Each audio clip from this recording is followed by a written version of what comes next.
Nabi Ibrahim dilahirkan dan dibesarkan di sebuah negeri bernama Ur-Kasdim, di wilayah Mesopotamia, yang pada masa itu dikuasai oleh seorang raja zalim bernama Namrud. Masyarakat di sekeliling Ibrahim tenggelam dalam kegelapan syirik dan penyembahan berhala. Patung-patung dari batu, kayu, bahkan logam mulia, dipuja dan disembah sebagai tuhan-tuhan yang dianggap mampu memberikan manfaat atau menolak mudarat. Ayah Ibrahim, yang bernama Azar, atau dalam beberapa riwayat disebut Tarikh, dan Azar adalah pamannya yang mengasuhnya, justru merupakan seorang pembuat dan penjual berhala terkemuka. Rumah Ibrahim sendiri dipenuhi dengan berbagai macam patung sesembahan, besar dan kecil, yang dibuat oleh tangan ayahnya.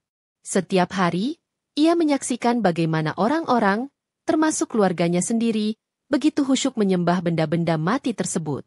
Mereka mempersembahkan kurban, memanjatkan doa, dan meminta pertolongan kepada patung-patung yang tidak bisa berbicara, mendengar, apalagi memberikan jawaban. Pemandangan ini sungguh meresahkan hati Ibrahim yang masih muda. Kemusyrikan telah mendarah daging dalam tradisi dan budaya masyarakatnya. Pasar-pasar dipenuhi dengan pedagang berhala, dan kuil-kuil besar dibangun untuk memuja dewa-dewa utama mereka. Raja Namrud bahkan memproklamirkan dirinya sebagai Tuhan yang patut disembah, menambah pekatnya kesesatan yang menyelimuti negeri itu. Dalam lingkungan yang demikian, akal sehat dan fitrah suci seolah terkubur dalam-dalam di bawah tumpukan tradisi jahiliyah. Namun, Allah telah memilih Ibrahim untuk menjadi pembawa cahaya kebenaran. Sejak usia belia, Allah menganugerahinya kecerdasan, akal yang kritis, dan hati yang bersih. Ia tidak begitu saja menerima tradisi nenek moyangnya tanpa bertanya. Jiwanya merasakan ada sesuatu yang salah dengan praktik penyembahan berhala yang dilakukan oleh kaumnya, meskipun ia belum menemukan jawaban yang pasti tentang siapakah Tuhan yang sebenarnya. Seiring bertambahnya usia, kegelisahan dalam hati Ibrahim semakin memuncak. Ia sering merenung sendirian, memikirkan hakikat penciptaan alam semesta dan keberadaan Tuhan yang sesungguhnya. Logikanya menolak untuk menerima bahwa patung-patung bisu yang dibuat oleh tangan manusia itu adalah Tuhan yang layak disembah. Bagaimana mungkin sesuatu yang diciptakan bisa menjadi pencipta? Bagaimana mungkin benda yang tidak bisa menolong dirinya sendiri bisa menolong orang lain? Ibrahim sering memperhatikan ayahnya dengan seksama ketika membuat patung-patung berhala. Ia melihat bagaimana ayahnya memahat kayu atau batu, membentuknya menjadi rupa manusia atau hewan, lalu menghiasnya agar terlihat menarik. Kemudian, patung-patung itu diletakkan di tempat-tempat terhormat dan disembah. Bagaimana mungkin ayahku menyembah sesuatu yang ia buat sendiri? Pikir Ibrahim dalam hati. Pertanyaan-pertanyaan semacam itu terus bergejolak dalam benaknya. Ia mencoba berdialog dengan ayahnya, menanyakan tentang keberhalaan itu. Namun ayahnya selalu memberikan jawaban yang tidak memuaskan, berpegang teguh pada tradisi leluhur. Penolakan halus Ibrahim terhadap berhala mulai terlihat. Ia enggan ikut serta dalam ritual-ritual penyembahan, dan seringkali menunjukkan sikap tidak setuju, meskipun dengan cara yang hati-hati agar tidak menimbulkan kemarahan ayahnya secara langsung pada awalnya. Hatinya yang bersih secara fitrah merasakan adanya Tuhan yang Maha Agung, yang berbeda dari apa yang disembah kaumnya. Dorongan untuk menemukan kebenaran sejati begitu kuat dalam diri Ibrahim. Ia merasa bahwa Tuhan yang sebenarnya pastilah Maha Kuasa, Maha Bijaksana, dan tidak serupa dengan makhluk ciptaannya. Kegelisahannya ini bukanlah kegelisahan biasa, melainkan sebuah proses awal dari hidayah Allah yang akan menuntunnya kepada cahaya iman dan kebenaran tauhid yang murni. Pencarian ini akan membawanya pada sebuah perjalanan spiritual yang luar biasa. Dalam pencariannya yang tak kenal lelah, Nabi Ibrahim mulai mengarahkan pandangannya kepada alam semesta yang terhampar luas.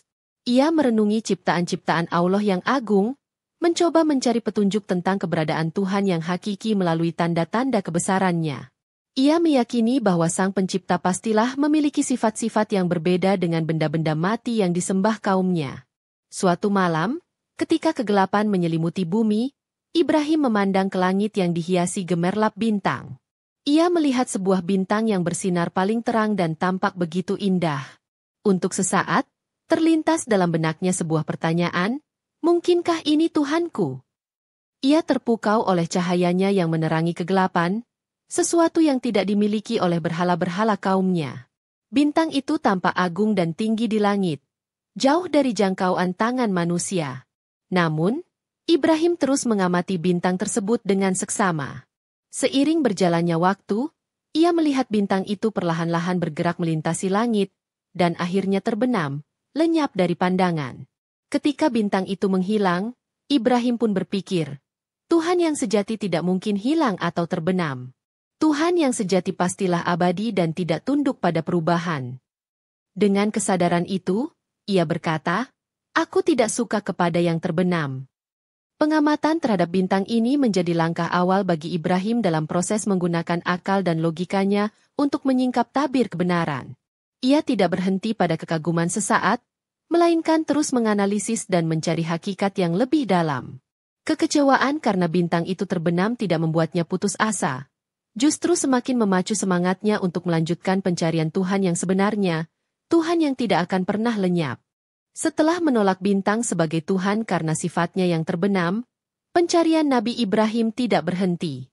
Ia terus merenung dan mengamati fenomena alam lainnya. Ketika malam semakin larut dan bintang-bintang mulai meredup, muncullah bulan dengan cahayanya yang lebih besar dan lebih terang dibandingkan bintang-bintang. Kehadiran bulan yang memesona kembali menarik perhatian Ibrahim. Melihat bulan yang bersinar indah menerangi malam, Ibrahim kembali berpikir, mungkinkah ini Tuhanku? Bulan tampak lebih agung daripada bintang yang telah terbenam tadi. Cahayanya lebih mampu mengusir kegelapan, dan ukurannya pun tampak lebih besar. Untuk sesaat, ia kembali merenungkan kemungkinan bahwa bulan adalah Tuhan yang ia cari. Ia terus mengamati pergerakan bulan di langit malam dengan penuh perhatian. Namun, sebagaimana bintang, bulan pun tidak abadi di langit. Setelah bersinar semalaman, ketika fajar mulai menyingsing, bulan itu pun perlahan-lahan memudar cahayanya dan akhirnya terbenam, menghilang dari pandangan. Menyaksikan hal ini, Ibrahim kembali menyadari bahwa sesuatu yang bisa hilang dan muncul secara silih berganti tidaklah pantas disebut Tuhan. Ia berkata, "Sungguh jika Tuhanku tidak memberi petunjuk kepadaku, pastilah aku termasuk orang-orang yang sesat." Ketika siang tiba dan matahari terbit dengan cahayanya yang gemilang, menyinari seluruh alam dan memberikan kehangatan, Ibrahim kembali tertegun. Matahari jauh lebih besar, lebih terang, dan lebih kuat pengaruhnya dibandingkan bintang dan bulan. Melihat keagungan matahari, ia berkata, "Inikah Tuhanku?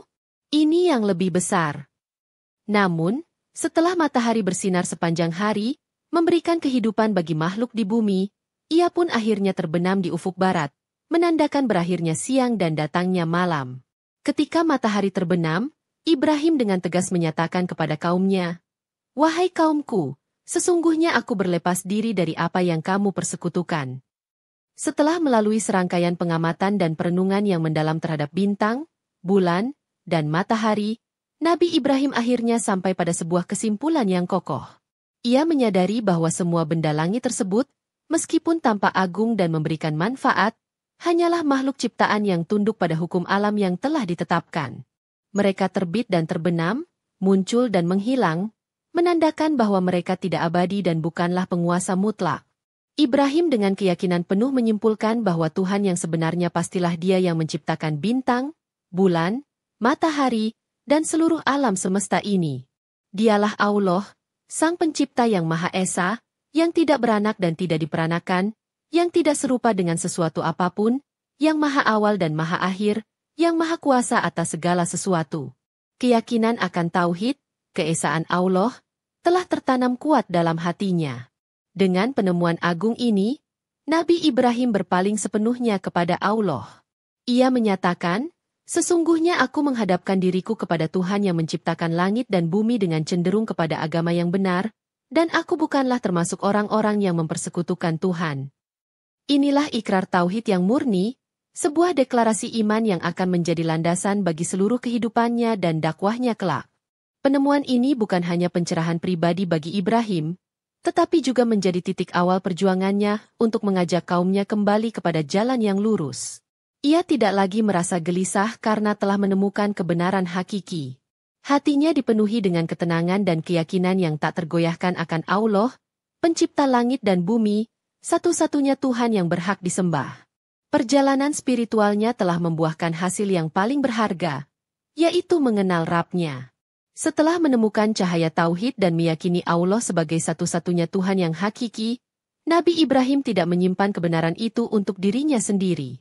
Dengan penuh keberanian dan kasih sayang, ia memulai dakwahnya, pertama-tama kepada orang terdekatnya, yaitu ayahnya, Azar. Ia mendekati ayahnya dengan lemah lembut, mencoba menyadarkannya dari kesesatan menyembah berhala. Nabi Ibrahim berkata kepada ayahnya, "Wahai ayahku, mengapa engkau menyembah sesuatu yang tidak mendengar, tidak melihat, dan tidak dapat menolongmu sedikit pun? Wahai ayahku, sesungguhnya telah datang kepadaku sebagian ilmu pengetahuan yang tidak datang kepadamu, maka ikutilah aku, niscaya aku akan menunjukkan kepadamu jalan yang lurus. Wahai ayahku, janganlah engkau menyembah syaitan. Sesungguhnya syaitan itu durhaka kepada Tuhan yang Maha Pemurah." Namun, ayahnya menolak dengan keras ajakan Ibrahim, bahkan mengancam akan merajamnya jika ia tidak berhenti mencela sesembahan mereka. Tidak putus asa, Nabi Ibrahim kemudian menyampaikan dakwahnya kepada kaumnya secara lebih luas. Ia menjelaskan dengan argumen-argumen yang logis dan rasional tentang batilnya penyembahan berhala. Ia menantang mereka untuk berpikir, apakah berhala-berhala itu mendengar doa sewaktu kamu berdoa kepadanya? Atau dapatkah mereka memberi manfaat kepadamu atau memberi mudarat? Kaumnya menjawab bahwa mereka hanya mengikuti apa yang telah dilakukan oleh nenek moyang mereka. Penolakan dan perdebatan pun tak terhindarkan. Kaumnya, terutama para pembesar dan mereka yang mengambil keuntungan dari praktik penyembahan berhala, menentang keras dakwah Nabi Ibrahim. Mereka menganggap Ibrahim sebagai pembangkang, perusak tradisi, dan orang yang menghina Tuhan-Tuhan mereka. Namun, Ibrahim tetap teguh pendirian, menyampaikan kebenaran dengan sabar dan bijaksana, meskipun menghadapi cemoohan, ancaman, dan permusuhan dari kaumnya sendiri. Karena dakwahnya tidak mendapat sambutan yang baik dan kaumnya tetap bersikukuh pada penyembahan berhala, Nabi Ibrahim memutuskan untuk memberikan pelajaran yang lebih nyata. Pada suatu hari, ketika penduduk kota sedang pergi merayakan hari besar mereka di luar kota, Ibrahim mengambil kesempatan ini. Ia mendatangi kuil tempat berhala-hala disembah. Lalu dengan sebuah kapak, ia menghancurkan semua patung berhala yang ada, kecuali patung yang paling besar. Kapak itu kemudian ia kalungkan di leher patung terbesar tersebut. Ketika kaumnya kembali dan mendapati berhala-berhala mereka hancur berkeping-keping, mereka sangat marah dan segera mencari pelakunya. Mereka teringat bahwa Ibrahim sering mencela sesembahan mereka. Maka, Ibrahim pun dipanggil dan diinterogasi. "Apakah kamu yang melakukan perbuatan ini terhadap Tuhan-Tuhan kami? Hai Ibrahim?" tanya mereka. Ibrahim dengan cerdik menjawab, "Sebenarnya patung yang besar itulah yang melakukannya, maka tanyakanlah kepada berhala itu, jika mereka dapat berbicara." Kaumnya terdiam sejenak, lalu mereka berkata, "Sesungguhnya kamu telah mengetahui bahwa berhala-berhala itu tidak dapat berbicara." Mendengar pengakuan ini, Ibrahim segera membalikan argumen, "Maka mengapakah kamu menyembah selain Allah sesuatu yang tidak dapat memberi manfaat sedikit pun dan tidak pula memberi mudarat kepada kamu? Celakalah kamu dan apa yang kamu sembah selain Allah. Maka apakah kamu tidak memahami?" Meskipun argumen Ibrahim sangat kuat dan logis, kesombongan dan kedegilan hati mereka membuat mereka tetap tidak mau menerima kebenaran. Karena marah dan merasa dipermalukan, Raja Namrud dan para pembesar kaumnya memutuskan untuk menghukum Ibrahim dengan hukuman yang paling berat, yaitu membakarnya hidup-hidup. Mereka mengumpulkan kayu bakar yang sangat banyak dan menyalakan api yang berkobar dahsyat. Kemudian, Nabi Ibrahim dilemparkan ke tengah-tengah api tersebut. Namun, atas kuasa Allah, api itu menjadi dingin dan menjadi keselamatan bagi Ibrahim. "Hai api, menjadi dinginlah, dan menjadi keselamatanlah bagi Ibrahim," firman Allah. Ini adalah mukjizat besar yang menunjukkan kebenaran risalah Nabi Ibrahim dan kekuasaan Allah. Selamatnya Nabi Ibrahim dari kobaran api yang dahsyat merupakan bukti nyata pertolongan Allah kepada hambanya yang beriman dan bertawakal. Peristiwa ini semakin mengukuhkan keimanannya dan menunjukkan kepada kaumnya bahwa Tuhan yang disembah Ibrahim adalah Tuhan yang Maha Kuasa, yang mampu melakukan apa saja yang dikehendakinya. Meskipun telah menyaksikan mukjizat yang luar biasa, Sebagian besar kaumnya tetap dalam kekafiran. Namun kejadian ini menjadi pelajaran berharga bagi mereka yang mau berpikir. Setelah peristiwa itu, Nabi Ibrahim bersama pengikutnya yang sedikit hijrah meninggalkan negerinya untuk mencari tempat baru guna menyebarkan agama Tauhid. Pelajaran moral dari perjalanan spiritual Nabi Ibrahim dalam mencari Tuhan sangatlah mendalam dan relevan sepanjang masa. Pertama, kisah ini mengajarkan pentingnya menggunakan akal sehat dan observasi terhadap alam semesta untuk merenungkan kebesaran Sang Pencipta. Fitrah manusia yang suci akan selalu cenderung kepada pengakuan akan adanya Tuhan yang Maha Esa. Kedua, keberanian Nabi Ibrahim dalam menentang kemusyrikan dan tradisi yang salah, meskipun harus menghadapi risiko besar, menunjukkan keteguhan iman dan komitmen terhadap kebenaran. Ia tidak takut celaan atau ancaman dalam menyampaikan risalah tauhid. Ketiga, dialognya dengan ayahnya dan kaumnya mengajarkan metode dakwah yang bijaksana, dimulai dari orang terdekat dan menggunakan argumen yang logis, meskipun harus siap menghadapi penolakan.